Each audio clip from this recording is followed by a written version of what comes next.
Hello friend, welcome to Padhaku centre. Padhaku centre में आपका स्वागत है। फ्रेंड, आज 3 दिसंबर 1884 को डॉक्टर राजेंद्र प्रसाद जी का जन्म हुआ था। इस कारण से 3 दिसंबर को हर साल राजेंद्र प्रसाद जयंती के रूप में मनाया जाता है।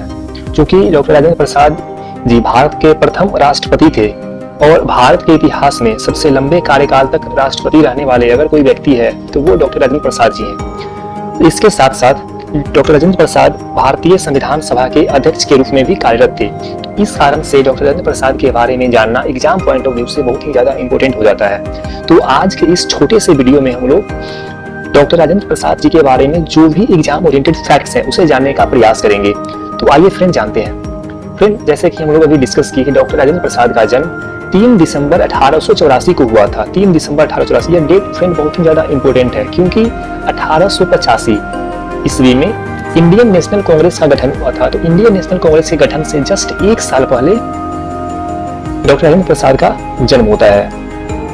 फ्रेंड, डॉक्टर राजेंद्र प्रसाद जो है इंडियन पॉलिटिशियन तो थे ही, इसके साथ साथ यह एक लॉयर भी थे, जर्नलिस्ट भी थे और इसके साथ साथ स्कॉलर भी थे जिसे हम लोग विद्वान बोलते हैं।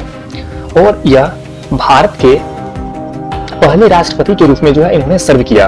इनका जो कार्यकाल था फ्रेंड वह 1950 से 1962 तक था और यह जो है भारत के इतिहास में सबसे लॉन्गेस्ट सर्विंग प्राइम मिनिस्टर है, सॉरी प्रेसिडेंट है, लॉन्गेस्ट सर्विंग प्रेसिडेंट। तो इस फैक्ट को हम लोग फ्रेंड याद रखेंगे।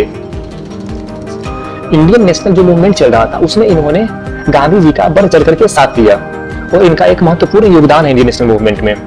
इन्होंने 1934 ईस्वी में जब इंडियन नेशनल कांग्रेस का बम्बई सेशन चल रहा था तो उस बम्बई सेशन का अध्यक्षता इन्होंने ही किया, डॉक्टर राजेंद्र प्रसाद जी ने किया।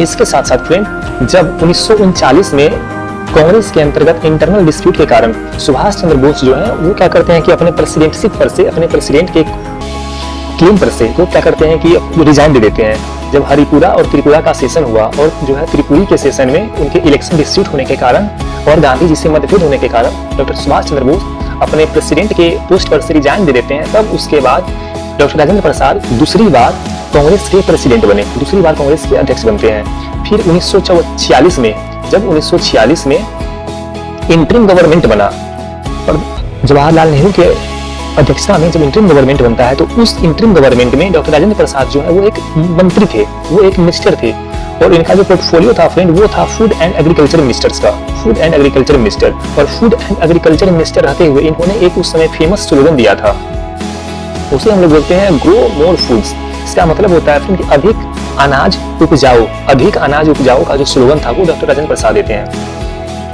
फ्रेंड जुलाई 1946 में जब संविधान सभा बनाने का जब प्रपोजल इंडिया में आया तो क्या होता है कि और जब नवंबर 1946 में संविधान सभा का गठन हुआ तो उस टाइम जो है टेम्पोररली, जैसे कि हम लोग जानते हैं डॉक्टर सच्चिदानंद सिन्हा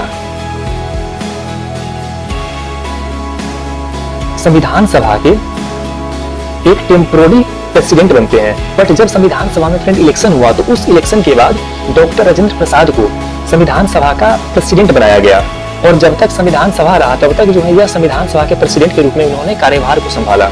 इसके साथ साथ संविधान सभा के प्रेसिडेंट के अलावा संविधान सभा के जो है मल्टीपल कमेटी बनाया गया था, मल्टीपल प्रोविजंस पर जो है कमेटी बनाया गया और यह जो है कई कमेटी के अध्यक्ष भी थे। उनमें से फ्रेंड था स्टीयरिंग कमेटी के अध्यक्ष थे, finance and staff committee, committee on the rule of procedure और ad hoc committee on the national flag. Friend national flag पे जो कमेटी था उसके अध्यक्ष भी डॉक्टर राजेंद्र प्रसाद ही थे। फिर जो डॉक्टर राजेंद्र प्रसाद थे, जैसे कि हम लोगों ने कहा कि इन्होंने जो है सिर्फ पॉलिटिशियन के अलावा बहुत फील्ड में इनका जो है योगदान था। जैसे कि लॉयर थे, इन्होंने कहा कि स्कॉलर, जर्नलिस्ट थे। इसके साथ साथ इन्होंने फिर बहुत सारी किताबों का भी क्या किया, लेखन किया। तो इनके जो कुछ फेमस किताब है अभी हम लोग चर्चा करेंगे। इनका जो सबसे फेमस किताब है वो है फ्रेंड सत्याग्रह एक चंपारण। जैसे कि हम जानते हैं 1917 में चंपारण सत्याग्रह हुआ था और इस चंपारण सत्याग्रह में महात्मा गांधी के साथ डॉक्टर राजेंद्र प्रसाद भी थे। तो चंपारण सत्याग्रह के बारे में जो भी इवेंट का जो भी फैक्ट्स है, जो भी उसके बारे में इंफॉर्मेशन है, उस इंफॉर्मेशन का एक रिलायबल हमें जो स्रोत मिलता है सत्याग्रह एक चंपारण से, जो कि डॉक्टर राजेंद्र प्रसाद द्वारा लिखा गया है। फिर इन्होंने इंडिया डिवाइडेड नाम के पुस्तक वर्ष 1946 में लिखा। आत्मकथा जो है डॉक्टर राजेंद्र प्रसाद का ऑटोबायोग्राफी है। इन्होंने अपना जीवनी खुद से लिखा है आत्मकथा में। फिर महात्मा गांधी एंड बिहार सम रिमिनिसेंस और बापू के कदमों में, तो इस तरह की किताब डॉक्टर राजेंद्र प्रसाद के द्वारा लिखा गया है। फिर वर्ष 1962 में, जैसे कि हम लोग जानते हैं कि 1950 में संविधान बनकर तैयार होता है, 26 जनवरी 1950। फिर 1950 से लेकर के 1962 तक यह क्या करते हैं फ्रेंड कि इंडिया के प्रेसिडेंट रहते हैं। फिर इनके जो है कुछ हेल्थ में प्रॉब्लम आने के कारण यह जो है अपने प्रेसिडेंटशिप पर से रिजाइन दे देते हैं और पॉलिटिक्स से रिटायर ले लेते हैं।